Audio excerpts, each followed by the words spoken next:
Hello. This is a reminder that as well as listening to this show on a browser via the Creative Life Story Work website, you can also listen to it on your favourite audio app too. You'll find us on Apple Podcasts, Spotify, Audible, Amazon Music, YouTube Music, and many others. Search Creative Life Story Work Podcast.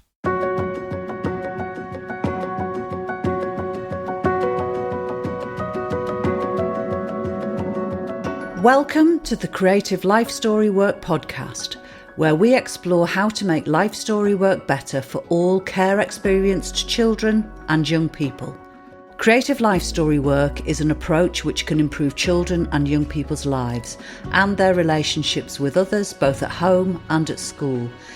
It's based on the Rose model of therapeutic life story work. Every month, we'll explore a different aspect of creative life story work, and we'll give insights into how you can use this approach to help care-experienced children and young people make sense of their past and build a brighter future. Today, we're going to be diving into a powerful tool called the Genogram. We'll explore what genograms are, how they can help us understand identity and belonging, and why they matter so much in trauma-informed care. I'm absolutely delighted to welcome to our podcast studio Dr Karen Treisman MBE. Karen is an award-winning, highly specialist clinical psychologist, organisational consultant, trainer, author and trauma specialist who's worked in the National Health System and Children's Social Services for several years. Karen has also worked cross-culturally in both Africa and Asia with groups ranging from former child soldiers, asylum-seeking young people, to those living with HIV and AIDS, and to survivors of the Rwandan genocide. She's also the best-selling author of several books, including The Treasure Box for Creating Trauma-Informed Organisations, 6 children's workbooks and 5 sets of therapeutic card decks. A very warm welcome to you this morning, Karen. Oh, thanks so much, Dawn. Thanks for having me, and it's lovely way to spend the morning chatting to you. So thanks for having me. You're very, very welcome. I wondered, like the very first question, and for those who may be new to the concept, would you say what a genogram is? Yeah, so a genogram, in essence, it is a systemic family therapy tool. And in essence, it's a visual representation of like a family tree. It usually spans 3, can be less, can be more generations. And traditionally, it used to be used with different symbols to represent different people. So circles to represent certain people, or squares, or different types of relationships. So in essence, it's a visual representation of a family tree that's often used in information gathering, sometimes referred to as assessments, and interventions. So yeah, that's kind of in a nutshell the most simple way to describe it. Thank you. And what was it that inspired you to start using or developing genograms in your trauma-informed work? So I guess genograms in a lot of the work that I did were almost a mandatory part of the process. So for example, within social services, generally when you're going to court, you need to have a genogram. When I was working within family therapy, it's a core part of the assessment, or as a clinical psychologist, it's a massive part of our information gathering formulation. It's almost something that is very often done. But I suppose what I noticed was that it was often done in a very checklist, tick box way, quickly scribbling something out with circles or squares. And actually, I wanted to make it a really enriching, layered tool or technique. And I wanted to bring in some of my creative tools of using puppets and masks and miniatures, and to make it a living tool and not just something that is an entry point and something that you have to do, but actually something that can be really relational, really meaningful, and really part of the work. So that's where I became quite interested, because I was having to do them almost on a daily basis. And I was like, this actually isn't feeling very relational or meaningful or creative. What can I do to embed it and expand and enrich it even further? You've started talking there about using some creative methods into genograms. What resources or materials do you find most useful? What are your go-to ones when creating genograms, especially with young people? So what I absolutely love about genograms is they're so versatile. You can literally use anything. So in the workshop, I'm going to talk lots about different ones, but you can use household items from, lipstick and a book that you find, through to things in nature, stones, shells, sticks, leaves. There's so many possibilities. Stickers, things from newspapers or magazines. My personal favourite is miniatures, because I absolutely love using little figurines and little miniatures to represent different people in our lives. But it's really amazing in that if you understand the concept, you can actually use anything that you have, puppets, cuddly toys, to really find ways to make it more fun and playful and engaging. You talked before about using some symbols. So are there key ones that you use or prompts that you might recommend when making a genogram? So that's a really interesting question, which I will go into a little bit more when we do the workshop. So there are traditional symbols that were almost a shared language that were created when genograms were introduced. And there's books you can buy, and you can Google particular symbols for a man, symbols for a woman, symbols for people who are divorced, symbols for someone who has died. So there is almost a key that you can use.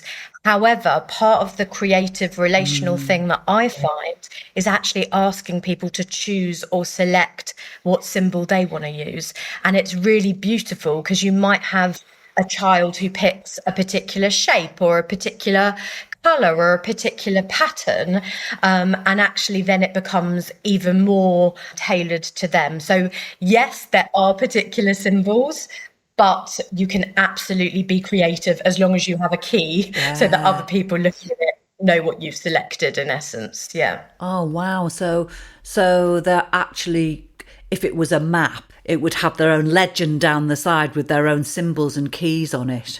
Yeah, absolutely. And the most beautiful thing about a genogram is, although it's something that's visual, it's the questions that you can ask that really allow to open doors and to gather lots of the layers and the textures. But it gives you something that you can look at, that you can come back to, that you can share, that you can photograph. So it's a sort of work in progress, and it's a living tool. It's as we have new people enter our life, as we have new themes that we discover, like in life story work, it's a real sense that it can work beautifully alongside those sorts of things. So yeah. And I'm just thinking about some of the children who've been in our Blue Cabin sessions who might not know much about their own family background. So how can you adapt this process for those children? So lots of different ways. So firstly, I suppose sometimes you do it directly with the child, and sometimes you might be doing it indirectly. So for your own thinking, or with a foster carer, or with an adopter, or with the social worker. So sometimes you might do it indirectly. Sometimes you might use it to explore with a child about other families, like they might do their favourite Disney family or their favourite superhero family. But I suppose what's amazing about it is actually, if you are doing work within your role, you might use it to explore the questions that they wish they could ask, or to be able to bear witness to the uncertainties or not knowing, or to be able to open up avenues to process some of the bits that they do know or they don't know. And sometimes it's not factual. Sometimes it's much more around, if they choose a shark to represent their dad, if the shark could talk, what would it say? Or who, if anyone, would you go to if the sadness visited, or if you wanted to share something exciting, or what are things that might be similar to some of these people, or what are things that you might want to be different, or if you could ask one question to this person, what would you ask? Or, so often it's actually about a journey of discovery and gives you a tool to almost step into their inner world and landscape, but also acknowledge the questions we don't know, the bits that we're interested in, and to be able to sort of explore some of those aspects. I'm just really interested in all the different creative hooks in there. So I'm just wondering, would you ever build a genogram almost like through movement or collage or story? Are all those different ways into a genogram? Absolutely. So and the other thing just to add is you might do more than one genogram. So a child might do their foster family who they're living with, or multiple different foster families, and then might do their family of origin. So there might be different ones, or they might want to integrate wider people. So it might lead you into an eco map of who else is important in your life, the librarian, the school nurse. But yes, it really is a springboard into further avenues. So as the initial thing, it often is used trying to understand intergenerational themes, intergenerational patterns, but it can lead you into absolutely choosing songs to represent different people or different relationships, or how someone makes you feel. It could be in movement. It might lead you to do a family sculpt, apps at collage.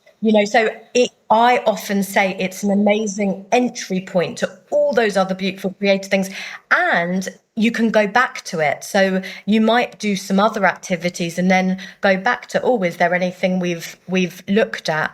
The same as you might do a genogram with a child or someone else. I often do them with parents, carers, or myself, is around what's your family like on a scary day or a day when something horrible's happened. And what's it like when we're getting on well and we feel more connected?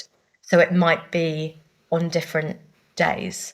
And I suppose that's a big thing about a genogram. When I was training to be a psychologist, it was probably one of my favourite days of my entire doctorate, was when we literally spent our entire day doing our own. Because I think for ourselves as practitioners to be able to think about our themes and patterns and intergenerational wisdom and intergenerational trauma and different things that make us us also is incredibly helpful. So it might sometimes be for yourself as a practitioner, or for the foster carer, or for the doctor, or for the social worker, to also think about your own biases, lens, patterns, angels and ghosts of the past. Let's take a short break to hear more about our membership offer. We want people to gain more of an understanding about what it's like to be care experienced, and to have a better understanding of what it actually means. Could creative life story work make a difference to the care experienced children and young people you work with? Maybe you're a social worker. I think we forget at our peril that actually telling a child the story of their early life is one of the most profound uses of social work power that we could ever operate. Perhaps you're a foster carer. When they say it's all about the child, it's not, because our experiences, it's about the carer and the child. And it just gives a new angle to our relationship because we're learning about each other together. A Creative Life Story Work membership will give you or your whole team access to resources, including activities you can use in direct work with children and young people, training with life story work experts, and lots more. And I think a lot of our children are looking for meaning, looking for, why is it I feel this way when my friends don't? Why is it I get angry internally and my friends don't? The greatest thing we see is when we are able to say to young people, this is your story, this is about who you are. And then children towards the end say, it's not my fault that these things happened, but it is something that I can do something about. And once we have that, then we know we can move forward. Find out about our membership for individuals and for organisations on our website, creativelifestorywork.com. I just have to ask you, Karen, What is a family sculpt? That's what you said it before. What is that? That is another therapeutic tool. Oh, is and there's it? loads Oh, and okay. In essence, it's where people will almost position different people in the room or use different miniatures or models about, for example, how would you describe your family, or who are you closest to, or where do you feel there's distance between.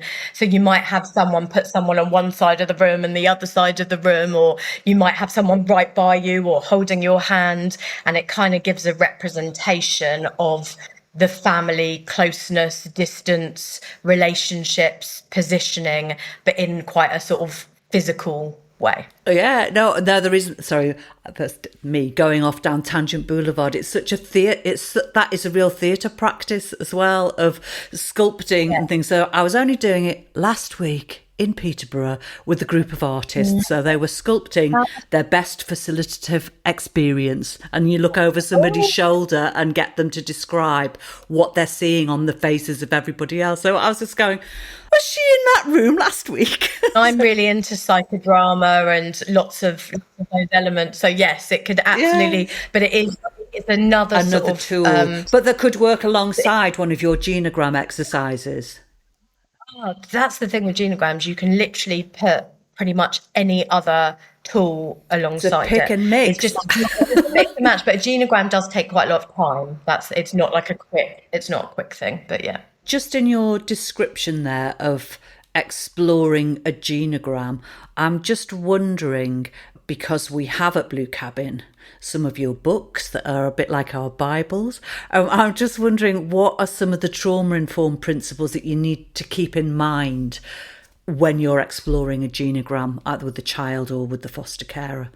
Love that question. So I suppose all of them, in essence, are incredibly important. And I think that's the thing with trauma-informed values and principles. They should not be sprinkled over the top of something. They should be absolutely baked in and infused and present. So all of them. So for example, safety, how we ask questions, how we support someone that they can pass or opt out, how we think about that they might need brain breaks, or we might need to do regulating activities first.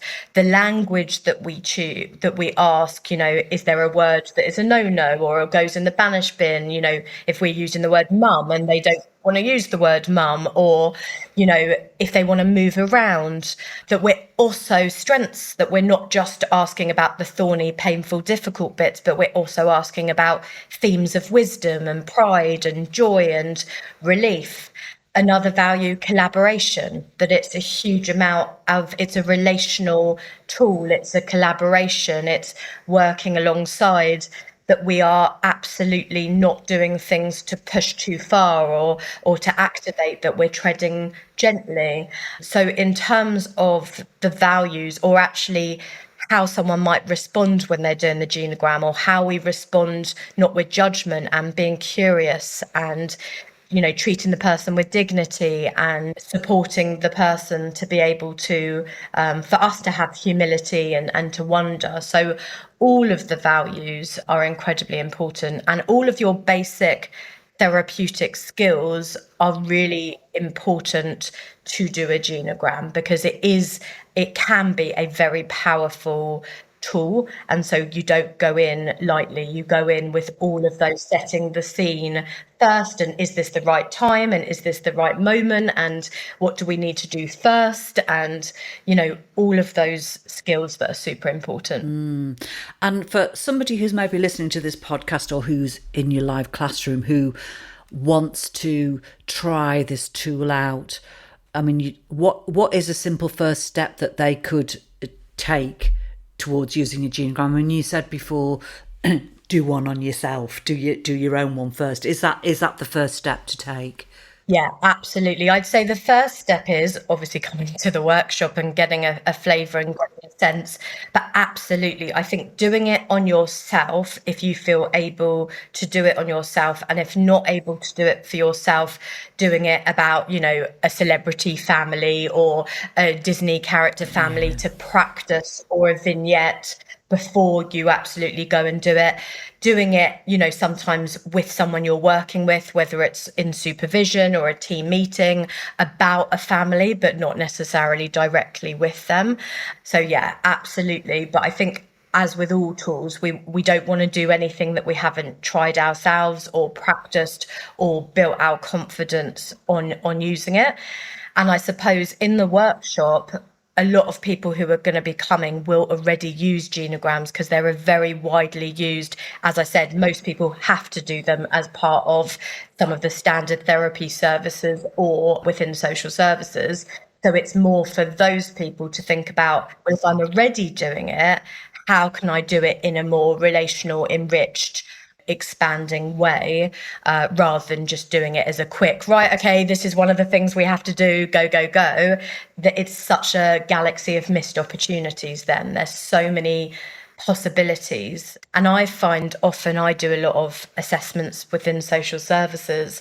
Sometimes I can do 80% of my assessment just from the genogram because it will be such a launch pad and I'll be able to ask so many different questions that are on the form that I have to do, but by infusing them. And so it really can be a tool that can open up lots of possibilities and actually make assessments feel less like going through questions on a form or, holding your clip chart.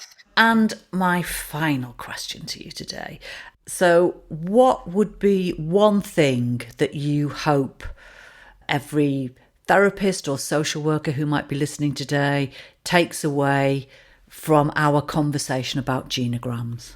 I'd hope that people could take away the versatility and the many textures and nuances and layers, that it isn't just something to get over and done with because court's asking for it or because the NHS is asking for it, that actually it can be an incredibly textured, layered, enriching, relational tool.